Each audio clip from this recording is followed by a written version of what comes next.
Assalamualaikum warahmatullahi wabarakatuh. Pamirsa subscriber Ki Sunda anu satiasa tuhu manco di mana wae ayana. Dina dangat ayeuna urang neraskeun hanca dongeng ganjaran hutang kanyeri bagian kaopat. Ieu anu nganggitna nyaeta Bapak Tatang KS.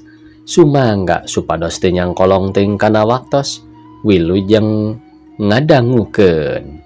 Harita keneh Carmad tuluy ngalengkah geus kitu awakna dongko tuluy panon ditelak-telak tina liang kunci ka jero imah. Anabreh teh hate Carmad ngagebeg yen di jero eta imah aya hiji Tionghoa keur ngalaan ka meja siga-siga nu rek ngalakukeun teu baleg. Malah harita pikeun Sukaesih ketempona ku Carmad keur lalangkarakan dina luhur kasur. Sanggeus katingali kitu gancang Carmad ngagupayan Rohendi anu teu lila nyamperkeun bari ngaharewos. "Aya Mad?" Aya Den." "Mangga bae tong ku Aden," jawab Carmad bari mundur tidinya Rohendi noong barang breh teh katingali Sukaesih keur dicekelan ku babah anu teu aya kasabaran deui bakat tingku nafsu. Jebrod panto ditajongan ku Rohendi nepi ka brai muka pisan. Ku ayana kitu gentak Sukaesih ngorejat bari awakna rada dihalangan ku spre malah ping-ping nama sabelah katingali. Kitu deui babah dina waktu harita menik gancang turun tina kasur. "Kurang ajar pisan sia babah goblok teh dipodaran sakalian ku aing. Awas Carmad, halangan awangna ku si laing," ceuk Rohendi bari huntut ti kakarakat panon murlang ka babah anu keur nyempot di juru bari awakna ngadeg-deg reuwaseun. Barang Rohendi deuk nyerilik ka babah Sukaesih gancang ngarangkul. "Aduh Kang Rohendi, warah tah babah gebleg teh teu pupuguh abdi diunggahan ku cucungik babah. Tos kitu manehna ngasongan peso ka abdi, kalayan maksa abdi bade dihina tah ku si babah gijul teh." "Bener Sukaesih kitu?" tanya Rohendi bari panonan tetep murlang ka babah. "Muhun Kang Rohendi, enggal usir ta babah gelo teh." "Halik mundur Sukaesih, halik mundur Sukaesih. Tuman sia babah, kurang ajar kitu mah kudu didagor huluna," omong Rohendi bari nyaredkeun awak Sukaesih nepi ka diukna dina luhur kasur. Geus kitu Rohendi ngalengkah ngadeuketan babah, panonna manit teu ngicep-ngicep ngulang ka hareup. Truk, truk, truk, sora sepatu kaketrukan. Si horeng Rohendi ngalengkah ngadeuketan babah nu keur ngajanteng di juru sarta teu lila pok nyarita bari rada ngalalaper. "Hayah, akan kulen mah teu boga dosa, lain kulen solangan, ya aceuna ka kulen ajakan cale, sabab si ace ente laekeun mayal-mayal utang pi bajueng, lamun dilagih isukang leui ayeuna ngajakan sasaleang." Tembal babah bari undur-unduran kulantaran Rohendi terus nyered nyamperkeun bari panon mencrong. "Bohong getah Kang Rohendi, tampiling bae kadinya tah si babah gejul teh memaksa ka abdi keur siga bangkong belentuk si teu uyahan." Tembal Sukaesih neren-neren pajara babah anu ngahina kana dirina, padahal nu sanyana mah manehna sorangan nu ngajakan sare dumeh boga hutang gedena keur teu daek wae mayar. Aduh ieu aya ku kitu nanya ya pamirsa. Atuh ku ayana kitu batin Rohendi asa dihatean kalawan teu dipikir deui ujug-ujug seak dampaleungeunna dihembatkeun deuk nampiling babah. Tapi babah pinter rekat miceun beungeut bari ceneng luncat. Ayah, omong babah sorana tarik bari pasang kuda-kuda kalawan ramoleungeun dua dipasangkeun nunggu panarajang Rohendi. "Sia akang teu punya pikiran, kuling mah eueuh kasalahan naong-naong, henteu puguh-puguh alek nyabok kuling. Lamun wani ayo maju ka halle, kuling mah teu sieung lantalang teu boga kasalahan." "Lah, entong diantep Den, jekuk bae kadinya cungurna, tuman babak goblok kitu mah." Tembal si Carmad pipiluan nyarita ngojok-ngojok nitah ninggang babah sarta awahingku nafsu. Rohendi nyiririk bari morongos. Kurang ajar, rasakeun sia babaedan. Omong Rohendi bari pereupna ditonjokkeun meningah hiuk bangbaraan keuna pisan kana puhu ceuli babah kuat ka nyoloyong ka gigir. Keur kitu pereup Rohendi anu kenca dieumbat deui ti gigir ngan babah rikat dongko. Geus kitu jeleng loncat bari sukuna ditajongkeun meneran pisan kana gado Rohendi. Disada maneh ngagetruk nepi ka ngalanggak. Geus kitu tuluy tungkul bari nungkup gado karasana huntu asa murag. Kalaca pongana teu boga pikilang si akang-akang teh, si ente boga layak puas we sina kalacaung. Omong babah mun bentes mah mu puas ka Rohendi nyarita kituna teh bari nulak cangkeng sagala ceuk pikirna asa aing unggul. Tapi teu kanyahoan si Carmad ngahembatkeun pereupna habak keuna pisan kana punduk babah nepi ka ngoloyong. Geus kitu Rohendi gancang warejat sarta tak-tak babah ditahan ku leungeun kenca teu antap warah. Jekuk gadona ditonjok. Babah ngadayagdag ka tukang kakaosna dicarak ku si Carmad bari ditimpah deui beungeutna. Babah ngoloyong deui ka Rohendi anu harita keneh babah dibere tonjokan leuwih tarik batan tadi nepi ka ngudupungna bari auh-auhan. Ayo sia, udang babah gejul, mentong auh-auhan, ceuk si Carmad bari nulak cangkeng kalawan ambekanana meningah hegak awahingku nafsu. Waktu babah ngudupung Rohendi gancang ngojengkang ngadeukeutan ka meja jeung calana babah anu ngagantung dina paku. Calana babah dikodokan serta loket dieusi duit dipesakan teu disesakeun saperak-perak acan. Jor, geura mantok sia babah gelo. Omong Rohendi bari ngalungkeun ka meja jeung calanana meneran pisan ngarungkup kana sirahna. Keur kitu teh ditimpah deui ku si Carmad bobokong babah dijajak nepi ka tijong jolongna kaluar sarta gabrug pantona ditutupkeun ku si Carmad. Berigek manehna diuk dina kursi tuluy mukaan majalah. Sukaesih mah harita sanggeus babah kaluar rap deui make samping urut tadi malah diuk dina luhur kasur ngarendeng jeung Rohendi. Teu lila pok nyarita kieu. Aduh, hampir bae lamun teu seug papanggih jeung si Carmad di jalan kalawan teu balik deui ka dieu. Geus hanteu kalengitan sih. Omong Rohendi ngamimitian deui nyarita. Ka icalan naon Kang Rohendi? Tanya Sukaesih bari neuteup siga nu heraneun. Eta kalengitan parabot nu esi. Sigana lamun teu kesit ka dieu mah lapur di badog teu pupuguh ku bebendul babah. Jawab Rohendi bari mesem. Ari sagala rupa teh Kang Rohendi mah sok kitu. Bat asa piraku atuh Kang Rohendi daek ngalayanan babah onaman. Da esih ge sanes jalmi teu hideng. Kehelaanan ari kudu menyerah ka bangsa nu kitu teuing mah. Kajabi upami tos teu dipikabutuh ku Kang Rohendi nya duka teuing atuh. Nya eta nu matak Kang Rohendi nepi ka bertindak nyiksa babah teh kunaon? Lamun teu mikabutuh ka esi jeung luka teuing kumaha sih batin Kang Rohendi teh sajeurening indit-inditan teu boleh inget bae ka esi. Ari esi kitu deui sarua pada ingat. Omong Rohendi bari nepak pingping Sukaesih. Ari kanggo esih mah Kang Rohendi kasebatna oge jiwa istri kantun tergantung kana emutan pamegat. Margi jiwa istri mah teu kedah ditaros deui dina perkawis mika emut sakali teh sok saterasna tara unggut kalinduan tara gedag kaanginan tos manteng kahiji teh atos bae kahiji komo deui esih ka Kang Rohendi anu kekenalan urang sanes nembe bubulanan tos aya kana tauna teu sirikna tos sakokoh sainum mung duka ketah ari kanggo Kang Rohendi mah duka kanggo salamina nika cinta ka esih ka jalmi nu teu aya kagaduh jadi rupi ge teu benten ti bujur katel. Margi sifat pameget mah hampir rata-rata sono bogohna teh ngan saharita tos lami mah nya kitu teh bae sok laasnya Mang Carmad. Leres gitu ce. Namung pameget ge teu sadayana. Kumaha pamegetna? Jawab si Carmad bari mesem.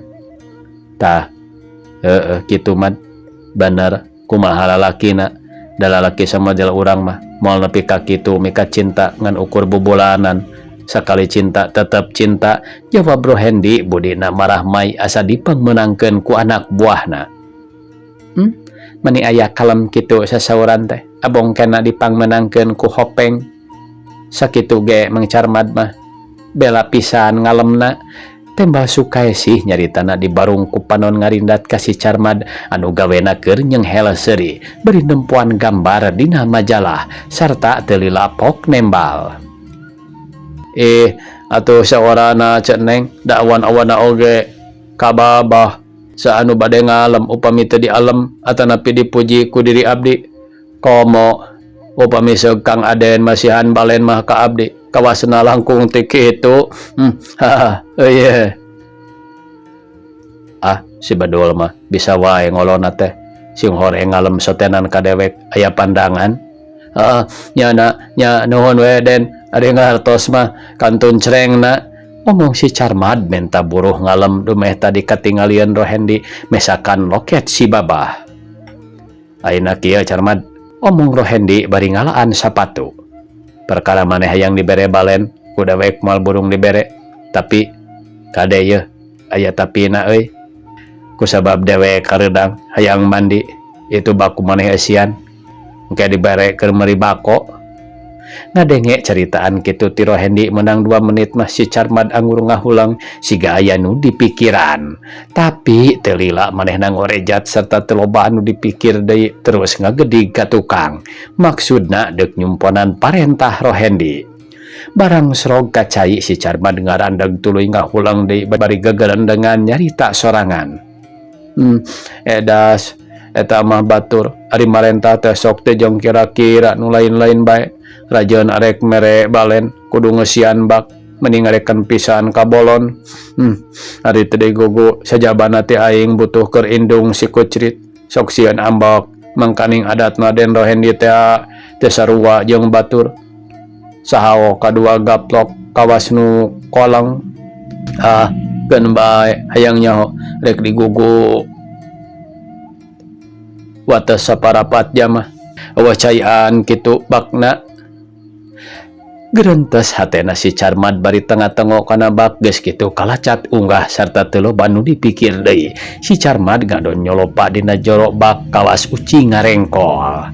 Kira menang 10 menit Rohendi ngudaran ka meja tuluy ngaleos ka tukang maksudna deuk mandi.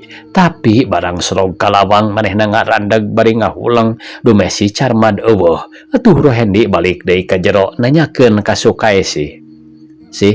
Ari si Carmad ka mana nya? Sukaesih mending ngahulang siga nu kaget.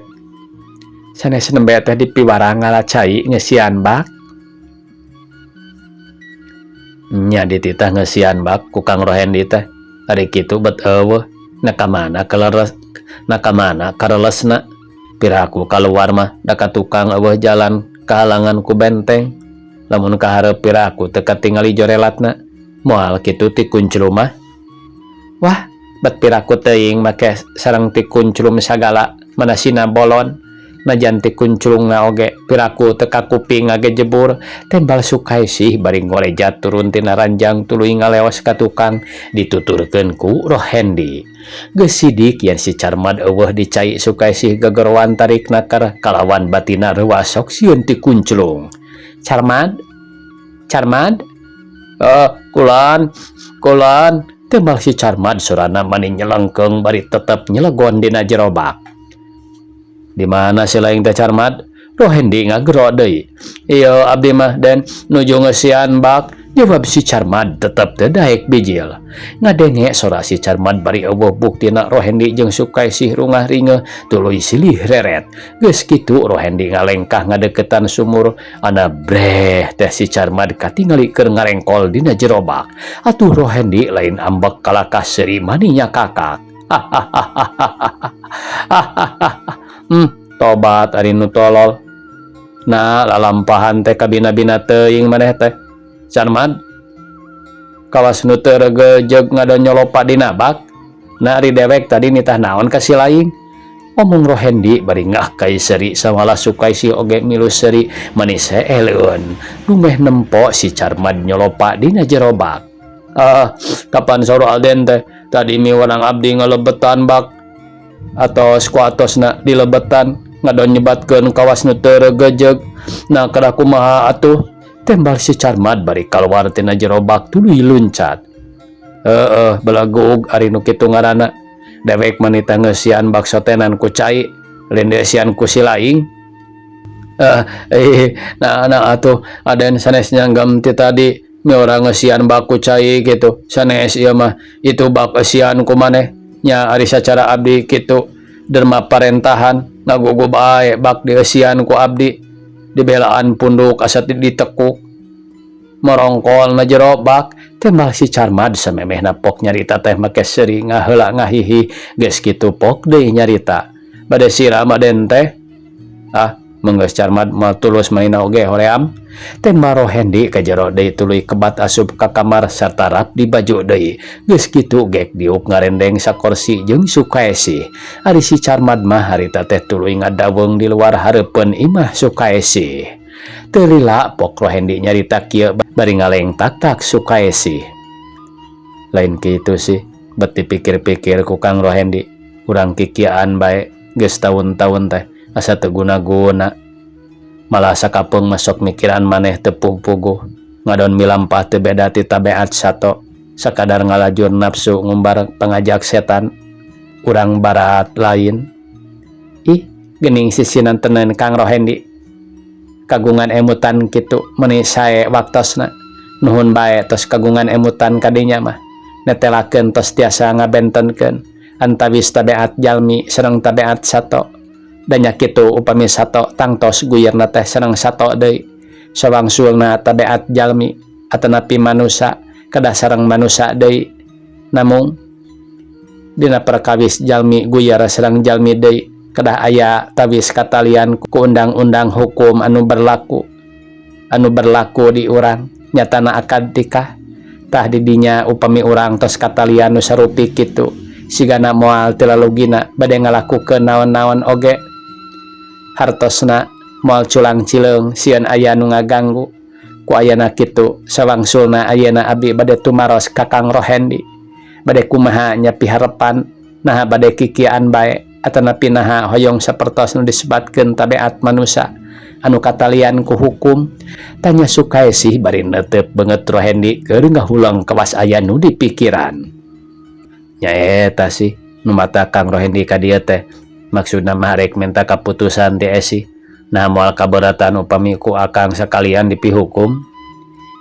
Ari sacara abdi mah da puguh istri aya paripaos dulang tinande dipulung sareng dipiceun. Cenah eta Kang Rohendi kagungan emutan bade mihukum. Abdi anu nampi nuhun teh sakinten suka onaman ka abdi jalmi taya kagaduh dipandang rupa da teu geulis sumawenten dipandang pangartos mah teu bodo-bodo acan. Namung sanaos Kang Rohendi ageng kasukaan atuh abdi nya kitu keneh moal gasik nampi gancang narima upami syarat nu ti abdi teu kacaosan. Naon syaratna sih?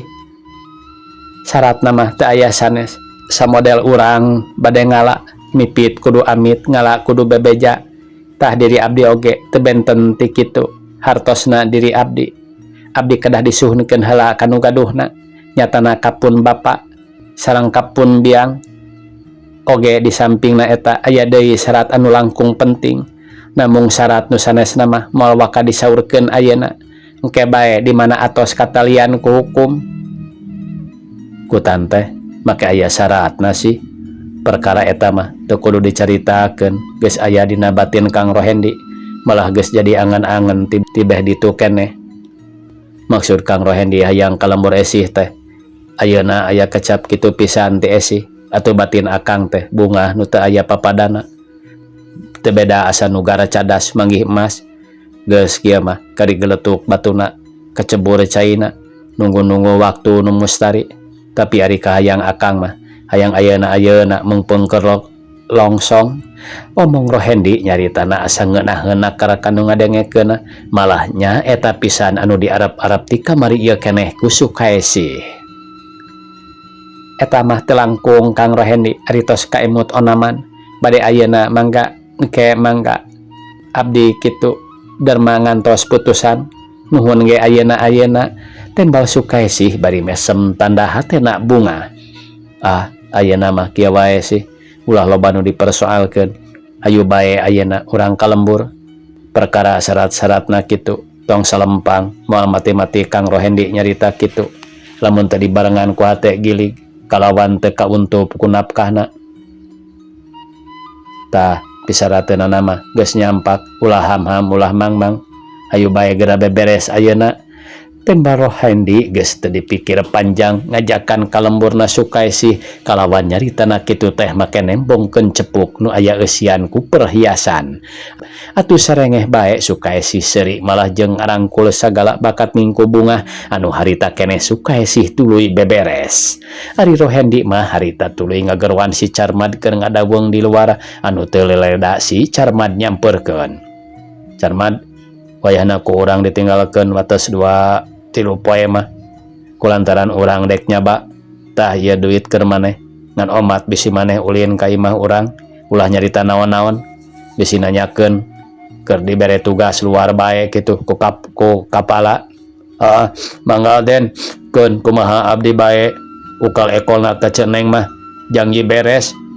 Alah atuh nuhun Den, ditampi ku abdi kalayan didoakeun masing salamet, jawab si Carmad bari mesakan duit geus kitu tuluy ngaleos balik ka imahna. Samalah Rohendi ge geus Sukaesih beres dangdana kalawan geus ngasupkeun papakean kana koper kulit teu kungsi jam-jaman geus keluar ti imahna tuluy kebat indit jeung Sukaesih anu maksudna deuk kawin di talaga. Sora anjing babaung manilambat keur matak sarieun nambahan ka keung keur mah waktuna ti peuting. Kabeneran poek bulan atuh asa matak beuki tegarna ti pikiran hate beuki peuting sareblak teu pupuguh bulu punduk jadi muriding ka keung asa tambah nampe ku ayana ngadenge anjing babaung diwuwuh ku sora manuk koreak ngalayang luhureun suhunan imah. Kabeneran nu boga imahna keur cunggelik diuk sorangan dina kursi bari hate kumalayang ngalamun kamana karep sing horeng eulis Marlina anu harita keur nandangan sedih kingkin. Mikiran diri salaki nu geus diaku panutan lahir teu aya balik-balik tidinya ngagegero kanu jadi bujangna saolah-olah menta dibaturan sangkan ulah keung teuing bari ngadago-dago salaki balik. Becin Bi gerona eus Marlina mani leuleuy nakar. Kah Neng, jawab bujangna ti kamar anu kabeneran harita Becin geus ngagojod disimbut ge ngorejat deui hudang tuluy nyamperkeun sarta gek diuk dina dipan geus kitu pok nanya. Aya pikerseun naon Neng? Cing atuh bibi tulungan abdi pangubarankeun ieu hate ulah sina pating sarblak ieu. Na kunaon atuh bibi? Abdi teh bet kakaraeun teuing make tegarna hate anu teu aya papadana. Jeung deui na kamana pun lanceuk teh nebe muli sawengi kamari ayeuna tos teu aya deui mangkaning tos sakieu peutingna. Ulah-ulah kieu carana mah bisa korban ku jalan geri ngalang layung. Omong Sumarlina bari nepakan dada sorangan di barung ku Cipanon ngalimba tanda ningkeur nandang kasedih. Neng, kumaha ngalandonganana da bibi mah taya katiasa. Leres oge kolot disebut kolotok munding. Balilu taya kanyaho teh sanes bobohongan. Cek bibi ge atuh ulah seueur teuing nu diemutan bilih nimbulkeun panyawat batin. Gening eta salira ujug rot bae ngalitan nah teu nyaah kana salira kadar eta perkawis aden teu mulih deui keun ulah janten emutan da aya bibi ieu kajabi upami teu aya bibi nu ngarencangan nembe bade kitu. Tembal Becin setengah ngupahan padahal hate manehna oge milu sedih ningali dunungan teu sirikna berang peuting hujan cimata. Waktosna kabujang see pamirsa sakitu anu tiasa kapihatur. Wassalamualaikum warahmatullahi wabarakatuh.